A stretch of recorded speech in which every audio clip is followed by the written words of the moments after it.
Hello, welcome back to another episode of Houston. We have a podcast.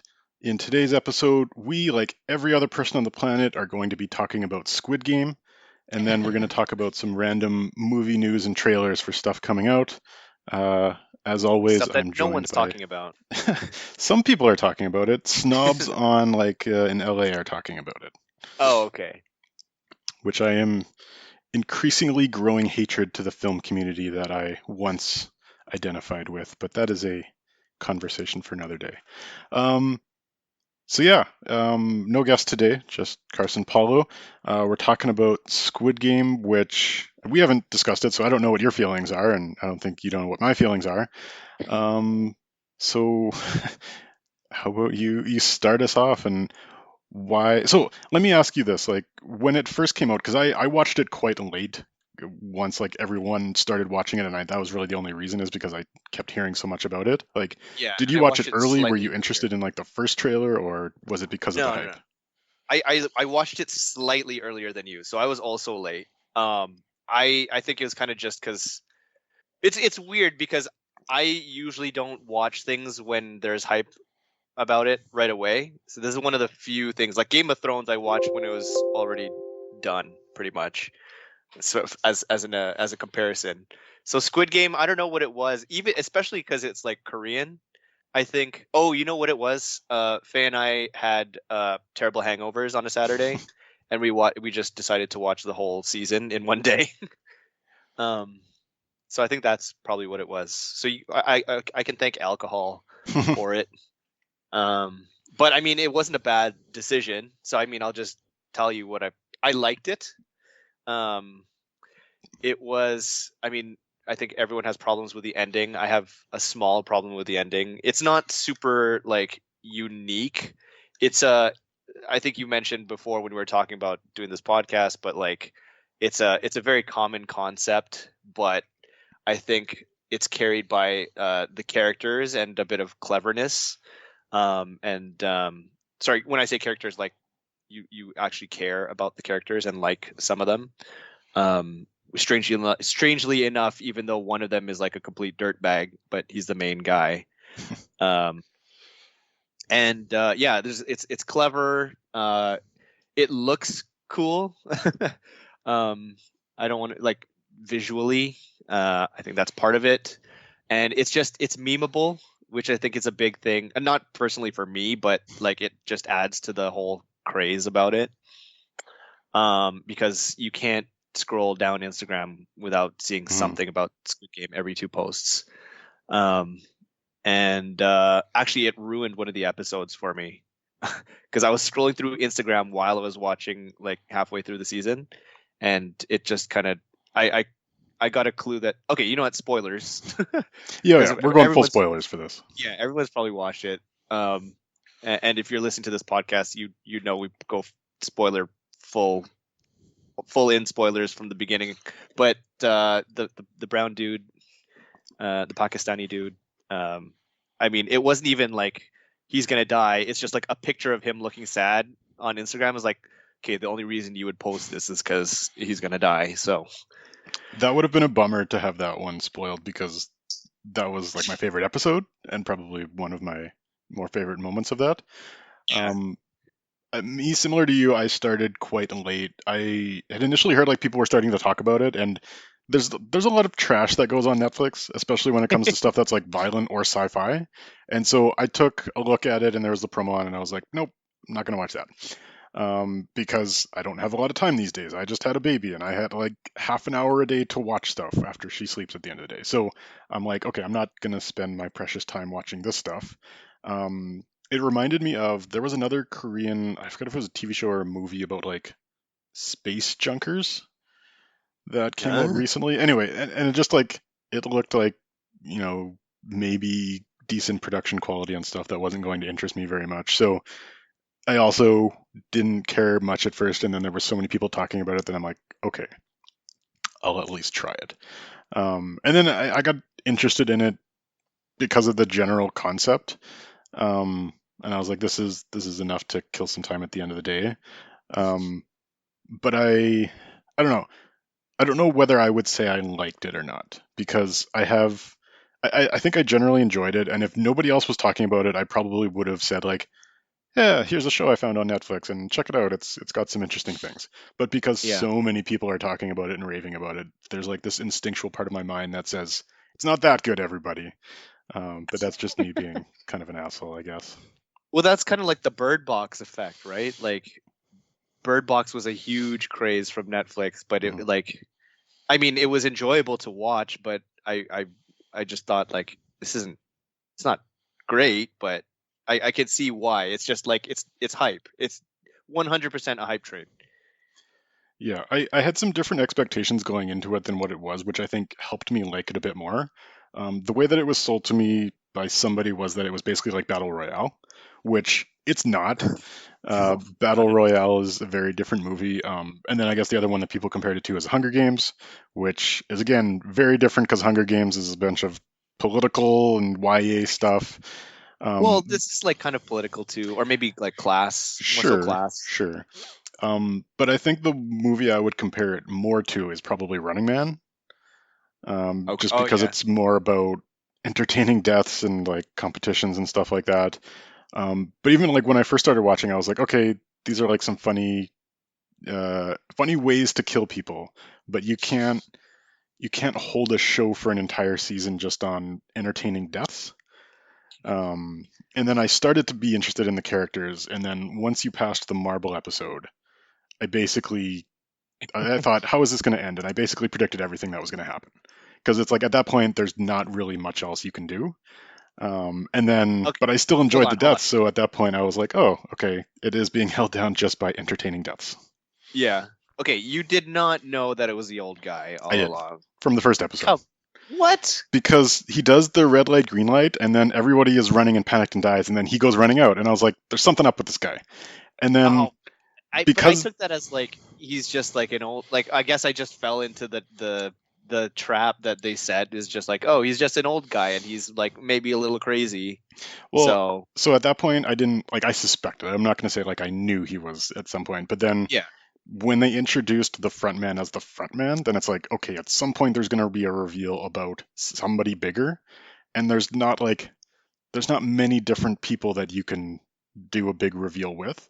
My thoughts were either it was going to be the old man or they were going to reveal a famous Korean actor in that role that everyone would know, which they turned out doing just in a different role and as the front man instead. Right. Which I was not expecting Lee Byung Hun because when I was trying to predict, it was right after the Marvel episode where they mention Lee Byung Hun and his movies in the context of the show. So I'm like, that's weird to have somebody played by a character that you are acknowledging as an actor in the world. Yeah. But then, Well, yeah, you kind of know that the bully is going to get beat by the woman who gets his revenge, and then, that Sang-woo is going to be the evil bad guy at the end of it. But I guess the one thing that I would have predicted differently was I thought the girl would have survived because, as you mentioned, our main character is not a very likable person. yeah. Well, I mean, but he also has like a redemption. I mean, that's a built-in redemption arc, which he never really gets redemption. I mean, he kind of does because he's like his whole thing is about he's gambling and he isn't a good father, and then he just leaves his daughter again at the end of the at the end of Continues to the be a bad father. yeah. It's like he learned nothing. Which I mean, I guess that's different. And they have to have season two because everyone else is dead. Um, but and actually on that note, this is why I wanted to bring this up, and it's completely stupid. But I told you about this when we're comparing Squid Game to other things. You said The Running Man. I want to talk about this 2012 movie, Would You Rather, which I also saw on Netflix, and it's one of the like those trash things that you mentioned before. Like it's not that bad, but it's also nothing special, and it's I'm pretty sure no one has seen it, but it's the same concept. Like this rich guy, he brings these people in, like these down on their luck people, to play a game, and it's would you rather like get beat by a stick or like electrocuted, and then it keeps going until everyone's dead. And there's one person left to collect the prize money. So like almost exactly the same concept. And the one like the main thing that I connected to Squid Game like right at the end, which I predicted that the main guy's mother was going to be dead when he came back. Because in Would You Rather, the main girl who's playing the game, she's doing this for her brother who he's like sick. He needs, I don't know, younger brother. He has some sort of medical condition, and then she does this for him, and then she kills like the last guy who, I don't know, they had some sort of thing going on throughout the game. So she gives him up just to save her brother, and then she comes home and her brother's dead. And I was like, did he watch, what's his name, the director? Uh, which one's the director? I sorry, Korean names Squid like Game. escape me. I don't recognize him as having done anything. I've actually, I think I looked up his credits on IMDb and I have seen one of his other movies, The Fortress, but I Okay. don't really recall him. Oh, But okay. yeah, you're Well, saying yeah. he basically copied this terrible Maybe Netflix movie. no, he did. Maybe not copied, but like he said it's been working on it for 10 years, right? Like He the saw Would You timelines. Rather and he was like, I can do this better. Yeah, and he was like, no one's watching this anyway. I'll make it better, and I'll become rich and famous, famous Korean director, and probably I don't know, uh, run this for 7 seasons until everyone hates it. But yeah, That's a good question of what do you think is going to, because obviously they are going to make more seasons of this, but where do you think it's going to go and how popular do you think it will be? so I'm gonna use. I mean, this is a worst case scenario. I'll do worst case scenario and best case scenario of what I think. Worst case scenario, I'm gonna call back to one of the comparisons that you heard, which is Battle Royale. Have you ever seen Battle Royale 2? No, I've heard of it, but I've never watched it. It is like they tried to do the same thing but bad. Um, and I think he's just going to play the game again. I mean, worst case scenario, he plays the game again and it's just the same thing but bad. Um, because I don't know, do you think the director's been writing more than one season for 10 years? Like he probably has like a timeline now or a ticking clock Hmm. to get the next season out. So I don't know. It depends on how talented he is, I guess. And then what best case scenario is, I don't know actually. That's tough. So here's what I'd like to see from a season two, and I know it's not going to happen, but since we're discussing it, in the show, when the VIPs come, they kind of said something that this was the Korea season or the Korea edition of it, which Oh doesn't yeah. really make sense because the whole thing's run by the Korean old man. But I guess he could have done it in other countries before, and this is his first time bringing it to Korea. Franchise. But yeah, like I'd love to see them do it in another country in another language. How you would get, Gi-hun back into the story, I don't know, because they're also still recruiting people from Korea at the end of the season. Yeah. But it would be great to just hand it off to some other director to have their own version of it and just say, hey, here's games, and you can have slight, threads that link the seasons, but you can just kind of do this various things. So there's And going to then be an American one in English with all American actors. I wouldn't No be surprised subtitles. actually. Yeah. But I'd also like to see, like, because in this show there is a main character, you know who's going to be there at the end. And one thing that I think really works in reality shows is when you have, like, say, 16 contestants, and you let the audience figure out for themselves who they want to cheer for, and you don't know who's going to win. And so Mm, I'd love to see kind of a protagonist neutral show that it's like you don't necessarily know who's going to be there at the end because you're following so many different characters at first. That would be yeah. quite hard to do. So I can imagine they would do that. Because I think what they've set up for themselves as a franchise is let's find funny ways to kill people. And that's what they're going to do. And they're going to have kind of the basic amount of plot that they need to string that along.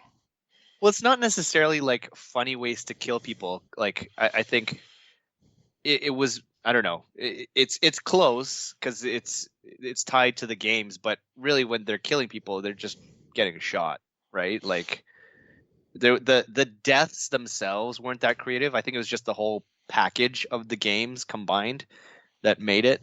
But I mean, otherwise, like I don't really disagree.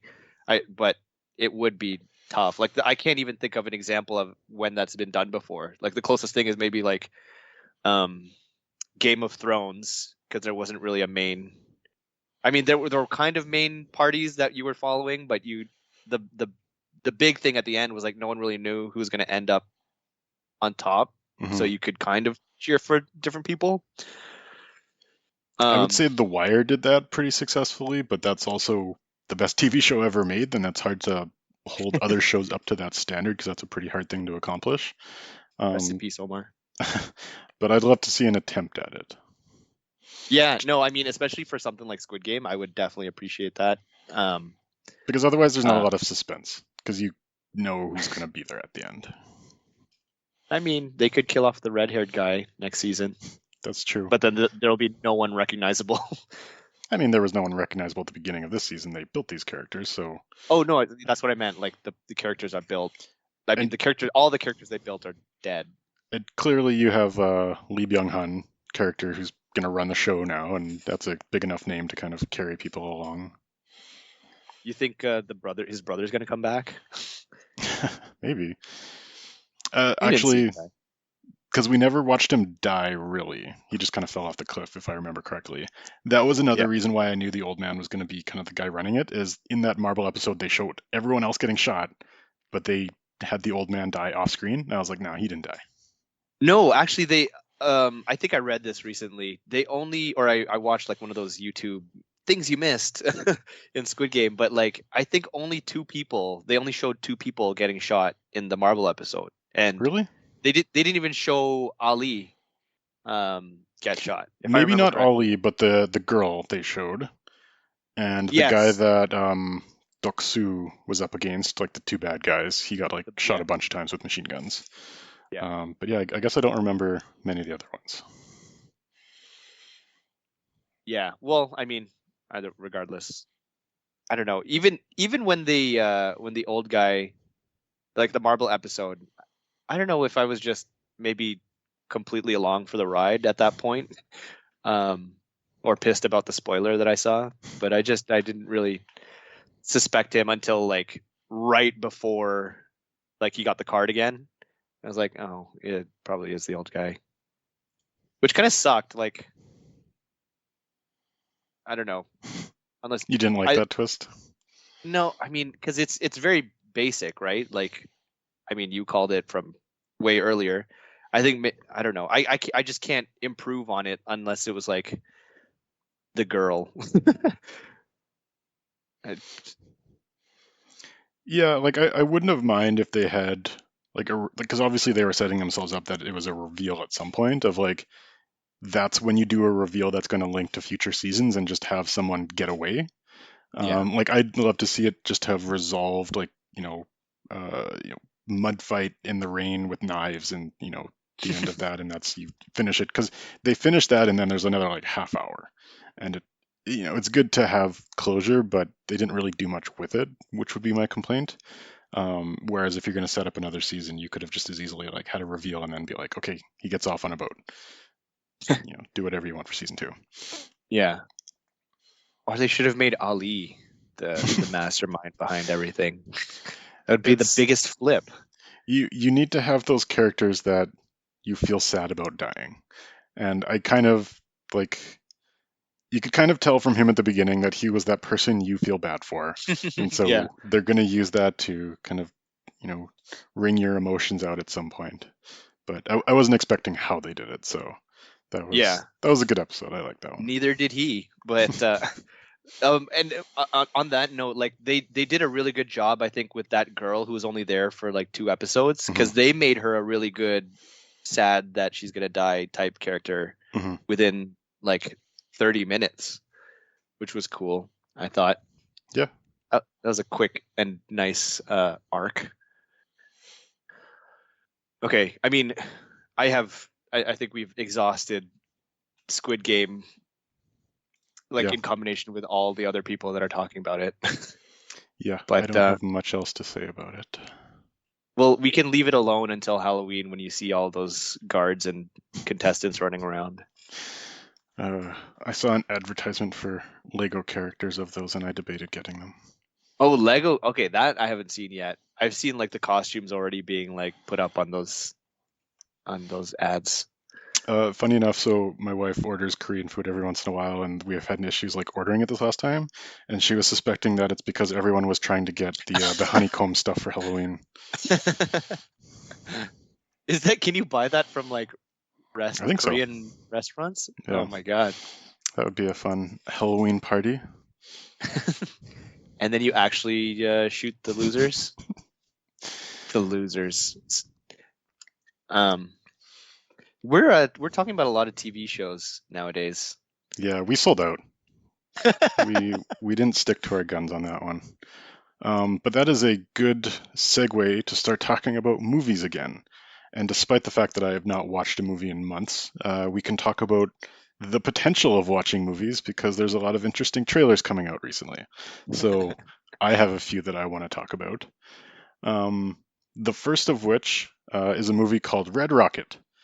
Red Rocket is directed by Sean Baker, who also did The Florida Project, which everyone talked about, and I think Willem Dafoe got nominated for an Oscar for. And he also did Tangerine, which everyone talked about because it was a movie that was shot on an iPhone. And everyone talked about it as if he just took his iPhone out one day and walked around the streets and made a movie. Obviously, he's an actual film director who lit his scenes properly and had like motion stabilization for his iPhone. Um, I don't know whether it was Apple who was promoting that so much, but it was not obviously not just an iPhone. But he's a really good director, and despite the fact that it's on an iPhone, Tangerine is a really good movie. So is The Florida Project because of his ability to kind of capture, uh, I guess, like poorer communities in America and like people who have like non-traditional lifestyles and like, make them work really well. He's also really good at taking people who are not actors and making them actors. In Florida Project, he took that Instagram girl and said, got a really good performance from her. Brooklyn Prince, who is now like she was the little girl in that movie. He famously found her at a grocery store, which I think her parents should have had a lot of red flags by some guy Isn't that coming up to her kind and of, saying, yeah, I was gonna say, "That's is that kind weird," of, but it was legit. I think the people in Tangerine, like two of the main actors, also were not like regular actors. And so going back to Red Rocket, this movie is about a washed up porn star who returns to a small town and tries to have like a legit career. I believe, and I haven't done a ton of research on this yet, but the main actor is an actual ex porn star. Um, his IMDb credits also include the scary movies, not even the first one, but like the latter ones. So I oh think he has God, attempted to do acting, but he hasn't done superhero movie anything. too. Yeah. He was credited as Jewish Superman in a movie called Racist Superman. So despite the fact that he has acting credits, I'm just going to consider him not an actual actor. But anyway, the trailer looks good. I believe in Sean Baker's ability to get a performance from these people. I don't know really what the story is about other than like the high level stuff, but it looks interesting. So I'm putting that in my cautiously optimistic category for whenever this movie comes out, which I don't even know if it's coming out soon or if it's later.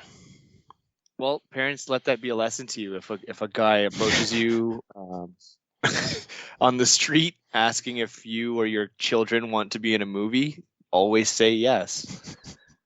It could have worked out so poorly.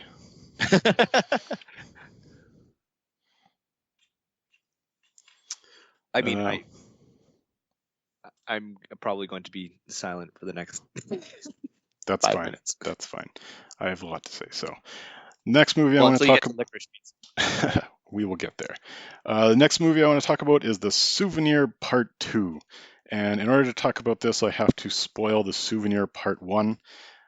So, The Souvenir Part 1, the lead actress is Tilda Swinton's daughter. And I don't know if it's one of her first movies, but I think the most notable role that she's done. It also stars Tilda Swinton as either her mom or her grandma because she's dressed in like old lady makeup. But it's basically the story of a character who is like a film school student And then she's in a relationship with a guy who's like a older gentleman, wears suits all the time, works for the government, always traveling with like the foreign department. So he's like this classy guy. And the movie's basically about her having a relationship with him and slowly figuring out that he's a crack addict. And that he's like Oh, stealing her jewelry and like asking for money from her grandma, and ultimately ends in him being wasted in front of her and her seeing like everything that he is, and then her kicking him out, and then he like dies from an overdose. So classic. part two is about her as a film school student now making a movie about him. And like from the trailer, it looks like her romanticizing him and all the like almost believing all the lies that he told her, and kind of like making him like a good person in hindsight. And for me, that's an interesting concept of like, as someone who has lost a family member and seen memories kind of take their own life afterwards, to kind of see that in a movie, I'm interested in kind of right there. Also, Souvenir Part 1 is a really, really well made movie, well acted. So, but I think I have to be careful with movies like this, because sometimes I want a movie to be something, and that's not at all what the movie wants to be. And then I get disappointed by what it's not, through no fault of the movie, because the movie was never going to be that. It's just like, here's what I wanted it to be. Um, so anyway, despite the fact that I have ruined the Souvenir Part 1 for everyone listening to this, I still recommend watching it, because it's one of those things that it's not driven by surprises. Like, you can know exactly what's going to happen, and it's still a good movie. And I would also recommend The Souvenir Part 2, despite the fact that I have never watched it. So I I will have recommend checking it out. I have two things to say about that. One, Tilda Swinton's daughter looks nothing like her. And two, do you think this is the next big franchise? They're going to make 7 of these souvenir movies. It'll be It's the Fast and Furious of indie movies. I so I know you say that jokingly. When it came out, like, they didn't call the first one The Souvenir; they called it The Souvenir Part 1. It was always the intent to make this as a two-part movie. Um, and I love the idea of filmmakers making trilogies that are not traditional. Like the Good, the Bad, and the Ugly trilogy. That was technically a trilogy of movies that never really connect. They just have sort of the same character. You also have like Ingmar Bergman made his Spider God trilogy in the 60s, which is like 3 completely unrelated movies that are just about religion. And so I love when people make multiple movies to try to express a certain point. So right on board. Like, I was on board with The Souvenir when I heard they were making a part 2, despite the fact that I'd never seen it, because I was like, okay, they're trying to do something here. That's not just The Fast and the Furious Part 10. Well, that's more more detail than I expected when I asked that question, but still interesting. I'm also trying to look up right now who Honor Swinton's father is, because obviously he looks nothing like his, or she looks nothing like her mom. I don't know who this guy is, so. Okay. You know, a side note, not really related to anything we're talking about so far, but my top 10 that I was looking forward to this year is just in shambles. We'll go into it more in December when we do a recap, but man, did I strike out.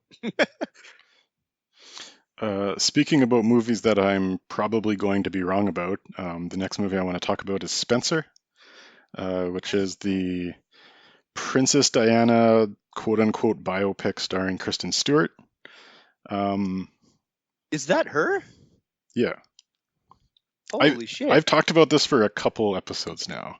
No, but Actually, maybe I okay. haven't. But what I wanted to bring up about this movie was the fact that this is a movie that I probably shouldn't like, that for some reason I am being tricked into thinking I will like, which reminds me of another movie this year, Annette, which I had talked about for a few episodes and we have never done a review of. I don't know if we will at some point, but basically my review of Annette is, it's a musical. I don't know what I was expecting, but it was a musical.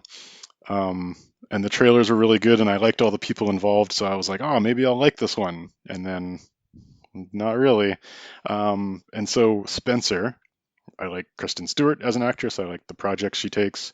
Pablo Larraín, who directs it, also directed a Jackie movie with Natalie Portman that was quite good. And it also has the cinematographer from Portrait of a Lady on Fire, which, if you haven't seen it, is probably one of the better looking movies of the past few years. Just really good cinematography. So there's a lot of really good people involved. The trailers that just came out, there was a teaser and then a full trailer that just came out the other day. Looks like an interesting topic of like Princess Diana not fitting in with the royal family and kind of being felt like she's pressured to fit in and all that. Um, so it looks quite interesting, but the closer I get to it, the more I feel like I'm just going to be disappointed.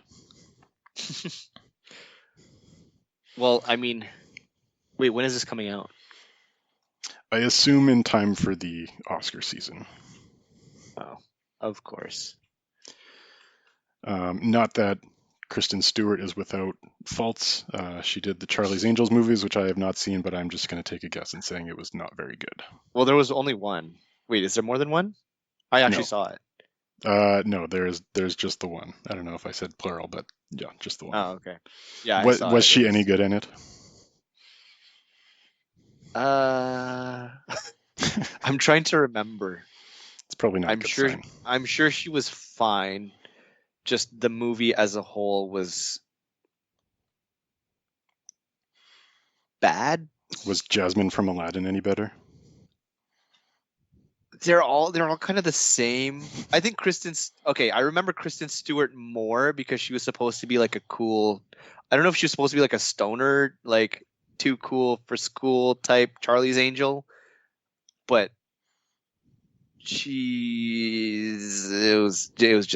it wasn't good. I remember the ending. Oh, all I remember, the only other thing I remember about the movie is that the ending, there's like a big party, and then they lure the bad guy, and then I think they like it's like he thinks he has the upper hand on the Charlie's Angels, and then the lights shut off, and then all the men in the party are gone. I think I could be misremembering this, but all that's left are all the women in the party, and then they all turn out to be Charlie's Angels.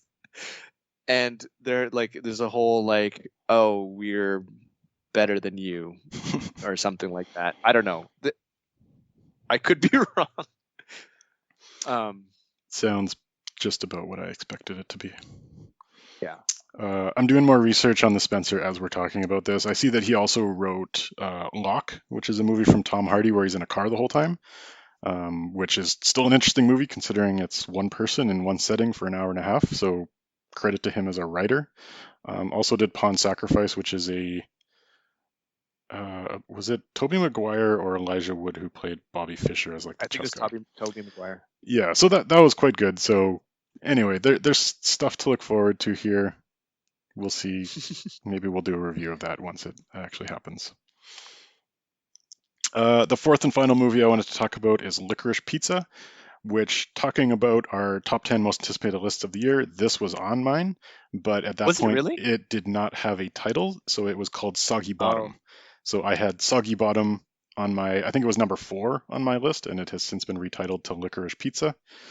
I didn't know much about it when I put it on that list. I really just put it based on the strength of Paul Thomas Anderson, who has done like There Will Be Blood and Punch Drunk Love and Magnolia, a bunch of really, really good movies. And also, I knew that it starred Cooper Hoffman, son of Philip Seymour Hoffman, who collaborated with Paul Thomas Anderson on a couple movies. So I thought that was interesting. It also has interesting side actors.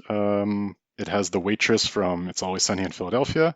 Not that I'm crediting her acting skills, but I thought that was funny. Benny Safdie, who has done a bunch of interesting stuff recently. He did Uncut Gems with Adam Sandler. He was the director of that, as well as Good Time with Robert Pattinson a couple years before. He's just involved in a lot of interesting stuff these days, so I started seeing people I liked, and I was like, okay, I'm interested. Trailer came out. I still don't really know much of what it's about, but I'm still interested, which I like because I was talking about the souvenir where it's like you see something and you have an immediate expectation of what you want it to be. I have no expectation of what I want Licorice Pizza to be. It can just be its own thing, and I'll probably enjoy it. Um, People talk about this main actress, Alana Haim, as part of some singing group. I have no idea who that is. Okay, so this is why I wanted to talk about Okay. it because I actually really love Haim. That's the band that she's in, which is completely random. Like I don't think I know anyone else who likes their music, and it's a band of three sisters, and she's one of them. And I saw the trailer on YouTube. I'm sorry if I cut you off. I don't know No, if you no, had go more ahead. thoughts, but I saw the trailer on YouTube and I noticed, like, I recognized her right away because she has a very distinct face, and I'll talk about more about that later. That sounds bad, but it's not, I swear. Um, but yeah, I recognized her and I was like, oh, that's amazing. She's in a movie. And then I watched the trailer, even though this is typically not the type of movie that I would be interested in. And I mean, I looked interesting enough, and just I noticed like all of the interesting side actors that you mentioned, or some of them that were in the trailer. It looked appealing, and then I did research, and apparently Paul Thomas Anderson directed a lot of their music videos. That in researching this podcast, I brought that up because I was looking at Paul Thomas Anderson because I wanted to correctly say what his other stuff was, Yeah, and then I was like, oh, he's done a bunch of music videos for them. yeah. So, which I have also seen many of and enjoy. But yeah, I just thought that was really interesting. Like, I guess he thought she's always seemed more of like the quirky sister. I mean, the quirky of three quirky sisters. Mhm. So he probably saw that and decided like, hey, yo, do you want to be in a movie or something? I mean, better conversation, obviously. He walked up to her in the supermarket and with her parents and like no, but yeah, I mean, just oh, sorry, and the what I was gonna say about her distinct face when I was watching the trailer on YouTube, I felt really bad because like 80% of the comments were talking about how ugly she was, and I was like, fuck off, man, just to myself. But I don't know, what else I had to say about that, but it was just super interesting because I love the band, and she's in a movie. So are the music videos that he's directing any good? Because this is like one of the best directors of our generation doing music videos. So I mean, they're okay. Like the three that I'm most familiar with that he's done are pretty different from the other ones that I've seen. So like yeah, so sorry, that's a roundabout way of saying the three that I've seen are no, I'm just saying exactly what I said. The three that I've seen are like you can I guess looking at this now, I can tell that it's a similar style um compared to I don't know the other two or three that I've seen from them.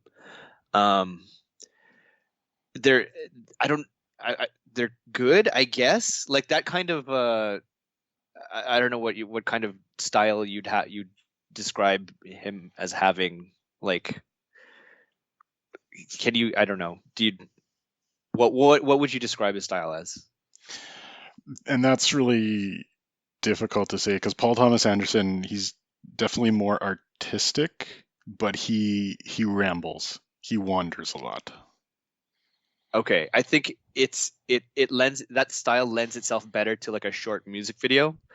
Because I mean, well, one, it's not even a story, but well, one of them is, but it's artsy, I guess. I'll show you two of the, or actually, whoever's listening, if anyone's listening, the two in particular that I think they're the more recent ones that I can definitely identify that it would be this kind of director would are the ones Summer Girl and Now I'm in It.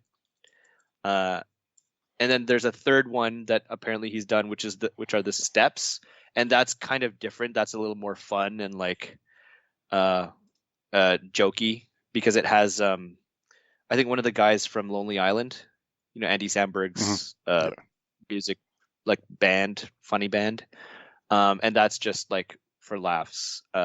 Still good songs. Watch all three of them anyway. I guess decide for yourself.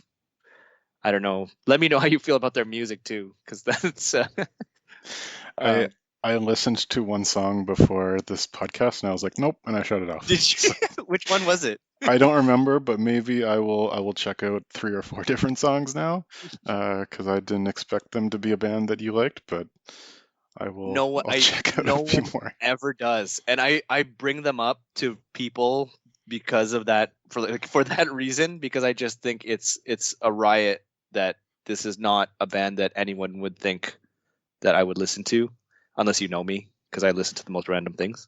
But But going back to Paul Thomas Anderson, like it is an interesting trend that happens with kind of the more auteur directors out there of people who just decide to start directing music videos later in their career. Because Paul Thomas Anderson has done that with, I think he did Radiohead as well. He also did a documentary called Junin, I don't know how to pronounce it. But it's basically just an hour of him with some, I don't know if it's Sri Lanka or somewhere in that part of the world, maybe in India, where it's just like people riffing music for an hour. And there's no like coherent plot to the movie. Also, Andrew Dominic has gone in that direction. Andrew Dominic, who did Assassination of Jesse James, and also is coming out with the what's her name, Marilyn Monroe biopic later this year that I've been talking about. Like he also did Nick Nick Cave, who you thought was Nick Cage last time we talked about it. He did like a documentary on that. Martin Scorsese has done a few like music-based documentaries, so it's just like I don't know. It's an interesting trend that people just decide to stop making narrative films and be like, okay, I'm just gonna shoot music videos now.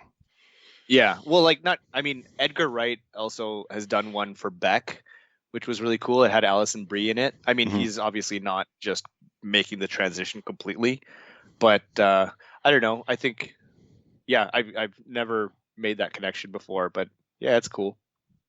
Maybe they just feel more freedom in that. I don't know.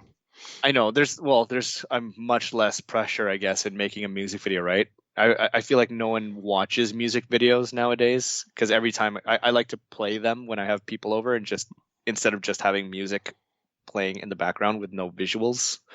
And then people always end up looking at the music videos and being like, wow, I've never watched a music or like I haven't watched a music video in a long time.